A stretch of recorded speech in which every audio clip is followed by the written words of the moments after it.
Il est 3 heures du matin. La ville dort. Les rues sont vides. Le monde entier s'est arrêté. Mais lui, il est déjà debout.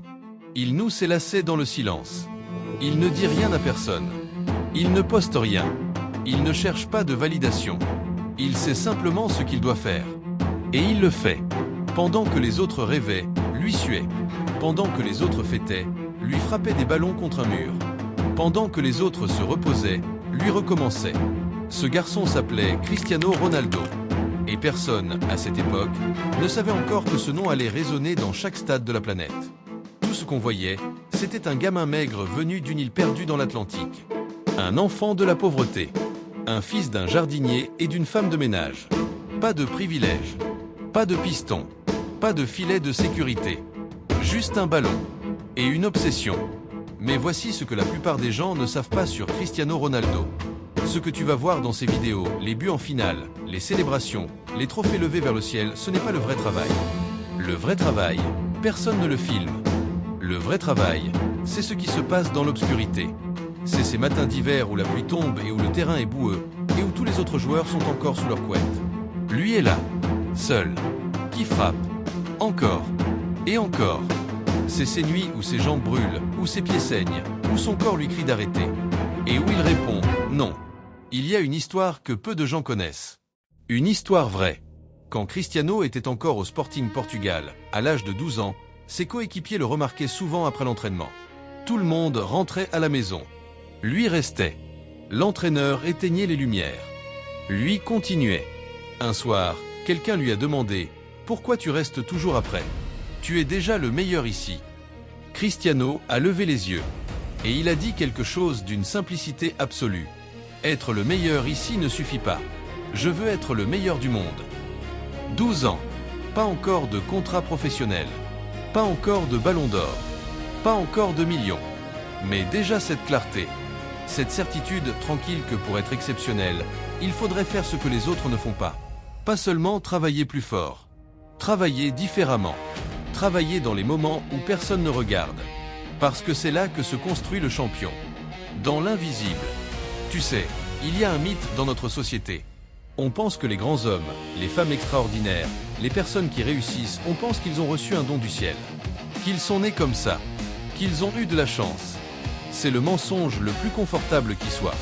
Parce qu'il te permet de ne rien faire. Il te permet de te dire « Je n'ai pas les mêmes capacités ». Et de rester là où tu es. Mais voilà la vérité brutale. Cristiano Ronaldo n'est pas né avec ces jambes-là. Il ne s'est pas réveillé un matin avec ses réflexes, cette puissance de frappe, cette précision chirurgicale. Il les a fabriqués. Tir après tir. Sprint après sprint. Répétition après répétition. Des milliers de fois. Des dizaines de milliers de fois. Il y a une statistique qui résume tout. Cristiano Ronaldo s'entraîne en moyenne 4 à 5 heures par jour. Mais ce que peu de gens savent, c'est que souvent, il revient s'entraîner seul le soir, après la session collective. Il travaille son placement. Il perfectionne ses frappes du pied droit alors qu'il est naturellement gaucher. Il fait des abdominaux même quand il est épuisé. Il dort 9 à 10 heures par nuit parce qu'il sait que la récupération fait partie de la performance. Il a engagé un professionnel du sommeil. Il a révolutionné son alimentation. Il ne boit pas d'alcool. Jamais. Pendant que ses coéquipiers fêtaient les victoires au champagne, lui buvait de l'eau et pensait au prochain match. Pas parce qu'il n'aime pas s'amuser, mais parce qu'il a décidé de quoi son temps valait la peine. Et ça fait toute la différence. Maintenant, écoute-moi bien. Je ne te parle pas de football. Je te parle de toi. Je te parle de ce projet que tu as dans la tête depuis des mois. Cette idée que tu n'as pas encore lancée.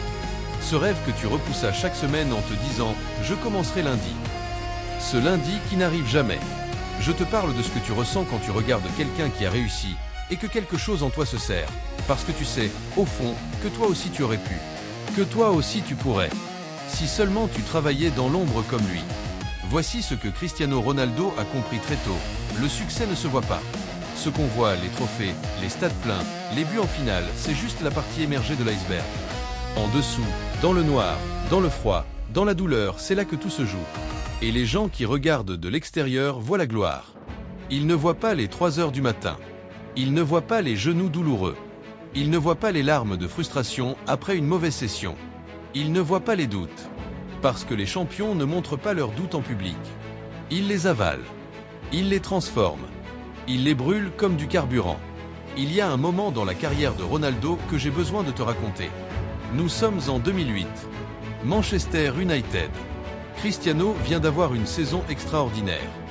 Ballon d'or. Premier de sa catégorie. Le monde entier parle de lui.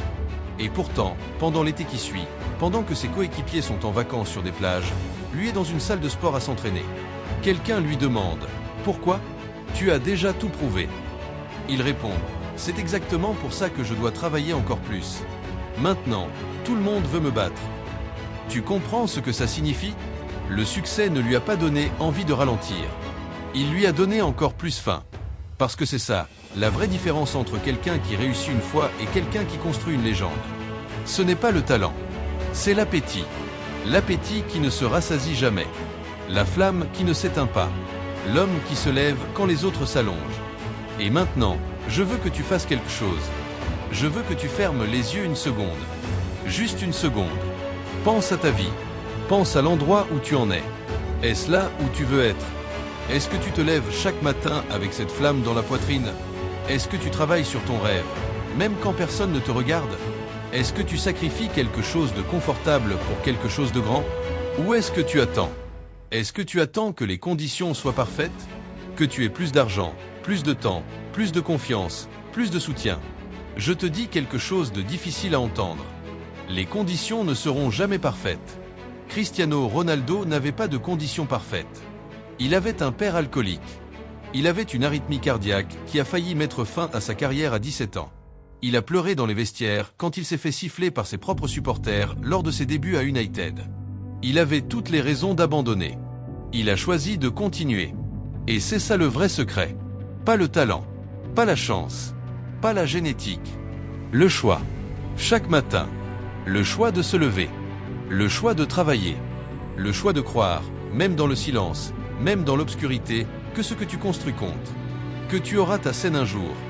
Que ton moment viendra. Mais seulement si tu ne lâches pas dans l'ombre. Alors laisse-moi te poser une question directe.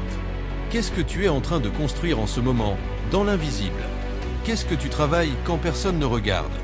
Quelle est ta salle d'entraînement à 3 heures du matin à toi ? Quel est ton sacrifice invisible ? Parce que c'est là que tout commence. Pas dans les applaudissements. Pas dans la reconnaissance. Pas dans les likes et les vues. Dans le silence. Dans la répétition. Dans la discipline que personne ne te demande d'avoir. Cristiano Ronaldo a dit une chose qui m'a marqué à jamais. Il a dit « Talent sans travail, c'est juste du talent ». Réfléchis à ça. Combien de personnes autour de toi ont du talent ? Combien en ont fait quelque chose ? Combien ont travaillé assez longtemps dans l'ombre pour mériter la lumière ? Peu. Très peu. Pas parce qu'ils ne peuvent pas. Parce qu'ils n'ont pas choisi de le faire. Toi, aujourd'hui, tu regardes cette vidéo. Et quelque chose en toi a résonné. Quelque chose en toi a vibré. Parce que tu sens que tu as quelque chose à donner. Que tu n'as pas encore tout montré. Que ton meilleur chapitre n'est pas encore écrit. Alors écris-le. Dans l'obscurité. Dans l'effort. Dans la sueur et la répétition. Construis quelque chose que personne ne voit encore. Et un jour, le monde entier le verra. Comme ils ont tous vu Cristiano. Comme ils verront ce que tu es capable de devenir. Maintenant, j'ai besoin de quelque chose de toi. Si cette vidéo t'a touché, si ces mots ont allumé quelque chose en toi, si tu te reconnais dans cette histoire, pas dans la gloire de Ronaldo, mais dans ce gamin qui s'entraîne à 3 heures du matin quand personne ne regarde, abonne-toi à cette chaîne. Parce que chaque semaine, on va parler de ça. De discipline, de sacrifice, de travail invisible, de ces histoires qui te rappellent que les grands rêves ne se construisent pas en un jour, mais se construisent chaque jour. Et laisse un commentaire.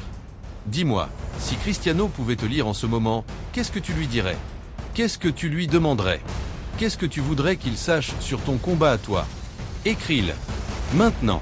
En dessous. Parce que ton histoire mérite d'être racontée aussi. Et peut-être que quelqu'un lira ton commentaire ce soir, exactement au moment où il en avait besoin. C'est comme ça que les champions se reconnaissent. Dans l'invisible. Toujours dans l'invisible.